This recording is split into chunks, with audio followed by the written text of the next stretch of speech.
Mr. Joel Burt-Miller, class of 16.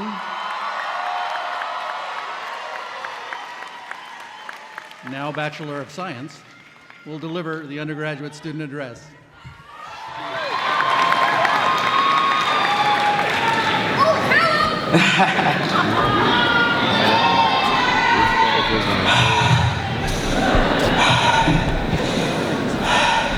I'm running. I see the finish line in the distance. My mind is focused on completing the race. My body is exasperated, but I keep telling myself I cannot give up. I stumble, but my eyes, they focus on your hands reaching out in the distance. I reach forth and I hold on. And here I am standing before you today, ready to cross with my class of 2016.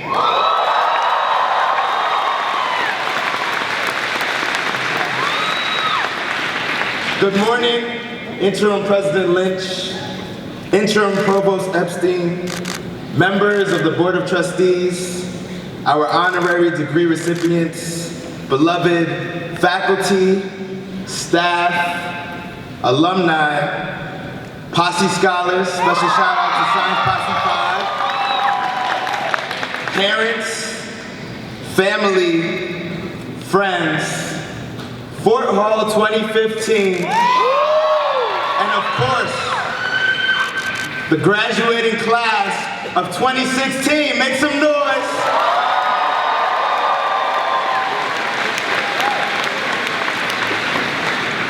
From the very onset, I would like to take this time to thank God for this opportunity to speak today. I'm deeply honored to be able to stand before you. As I look through the crowd, I'm reminded of my 8th grade commencement practices. I vividly remember us 8th graders sitting in this tightly packed gymnasium in the Bronx. And I remember a voice of one of our assistant teachers saying, "You all better get it together, or this may be one of the last graduations you will ever participate in." As I stand here reflecting on those words, I can say I am truly proud of myself, for the journey getting here was not easy. However, I am even more proud of each and every one of you sitting here today who has overcome those negative voices in this lifetime. Indeed, they do exist.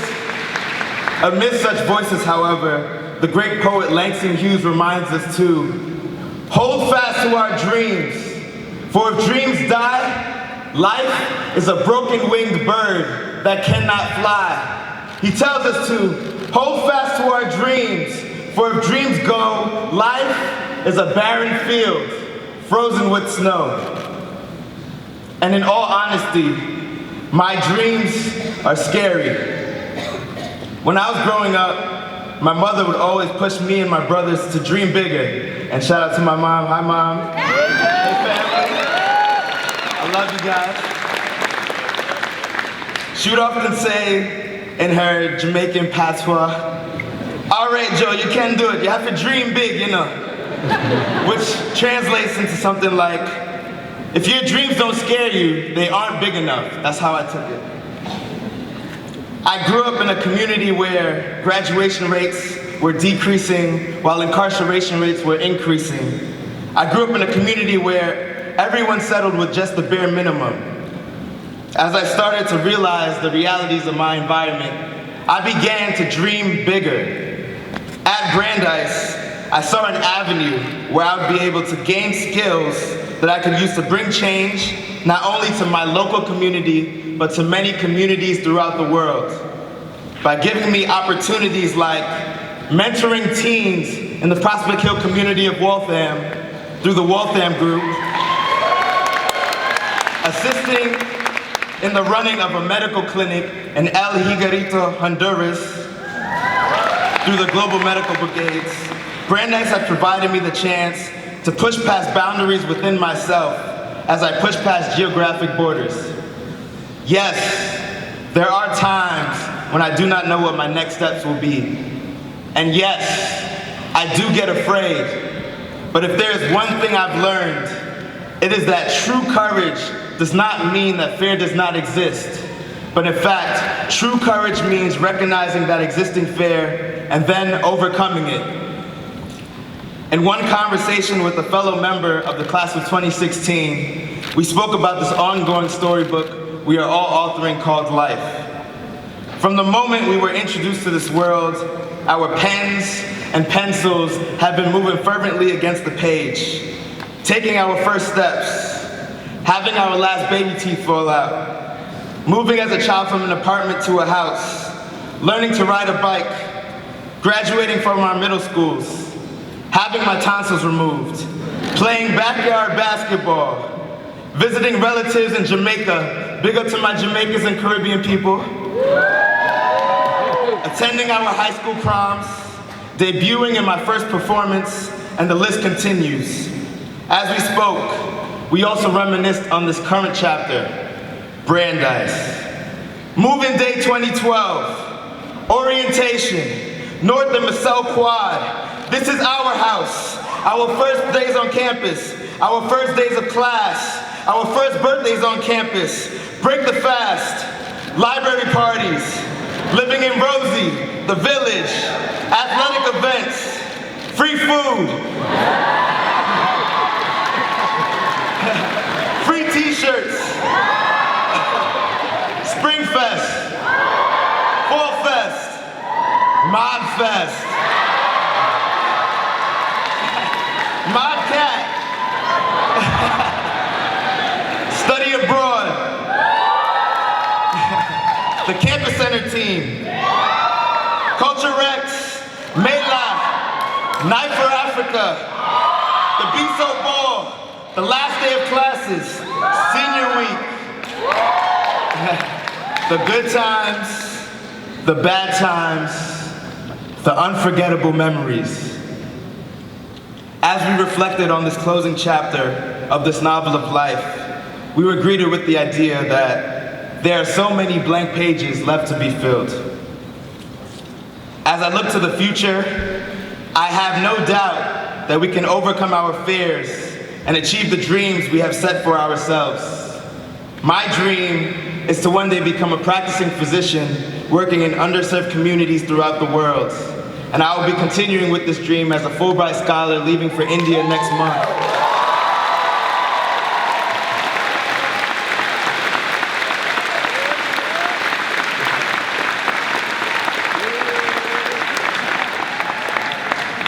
I believe each and every one of us sitting here today has a purpose in life, and it is through our dreams that this purpose can be realized. And you are never too old to dream. While studying in South Africa last year, I had the opportunity to learn about the South African philosophy, Ubuntu. And Ubuntu simply means, I am because you are. Repeat after me, I am. I can't hear you. I am because you are. You see, all of us here today, we are connected. We share a common bond. We are connected by humanity. By coming together as a collective, we can achieve more than by standing alone. Always remember, we need each other. Always remember to love each other. Always remember to love yourselves, for it is with love that we can bring light to the darkness in this world. And just this year, through the dedication, hard work, and resiliency of many of you to succeed beyond any odds, we truly saw what loving this community and loving ourselves looks like. And I want to take this time to shout out our past president, Naya Macklin, our student union president, for all the hard work and dedication she put in.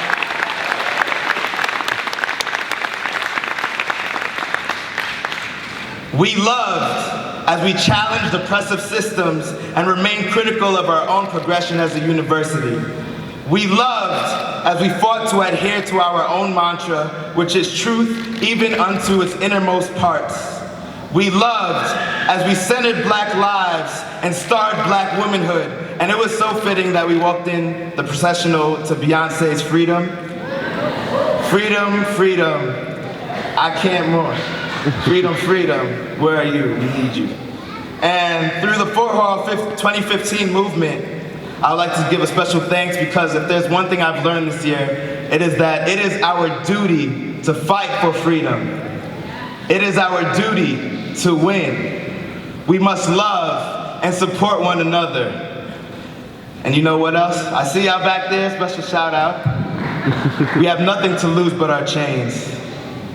And one of the things that we do in orientation is an event called This Is Our House.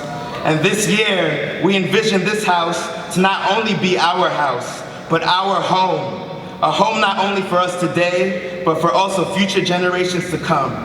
And the generations of our children and grandchildren are counting on us.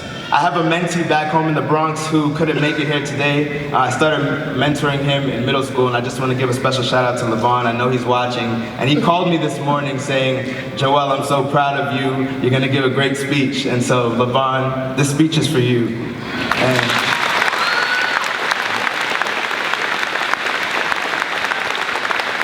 it's for generations like Levon that we're here today. And we cannot escape the responsibility of tomorrow by invading it today. I'm running. I see the finish line in the distance. My mind is focused on completing the race. My body is exasperated, but I keep telling myself I cannot give up. I stumble, but my eyes focuses on what seems to be your hands reaching out in the distance. And I reach forth and I hold on. And finally, class of 2016, we have arrived at the finish line.